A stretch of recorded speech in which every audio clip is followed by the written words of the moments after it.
I find it's the same thing. A lot of the athletes that come through, once again, start at a young age, right? Whether it's athletics, even now in the football and stuff, they start, in their teens. And I think that's also problematic sometimes as well, because you don't have a life coach. Yep. Right. So, for instance, when you hear about, some of these NRL players or whatever, and they get into a bit of trouble and I go, it doesn't surprise me, because once again, like going back to, when you're young, you think you've got so much time in front of you. As you get older, you realize it's not really there. But like the other thing is, like when you're young and you sign, I don't know, a couple $100,000 contract, right? It's a lot of money for a kid, for sure. Definitely. right? And a lot of them don't know what to do with that money. And then on top of that is you don't live the normal lifestyle where it's a 9 to 5 Monday to Friday. Yeah. You do 2 hours of practice, then you have this whole time where you've got nothing to do. Yeah.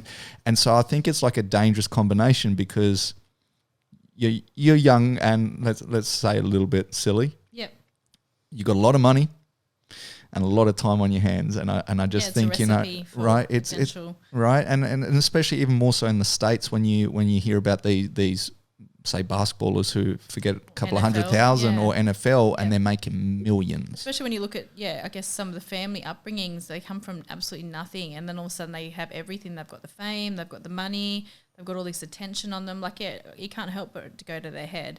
And, so that's one of my biggest focuses with Kian, because you see it all the time. So that's why, like I said before, I try to keep him, level-headed on the field, but then same outside and off the field. And for me, and I've drummed it into him since an early age, is that you want to be an educated athlete, so that, if touch wood that his career was to end early, like he's a good-looking kid with a good head on his shoulders. So there's so many other avenues. Like if you can't play soccer, there's so much else to do in the world of soccer that you can make a name for yourself or still be involved. And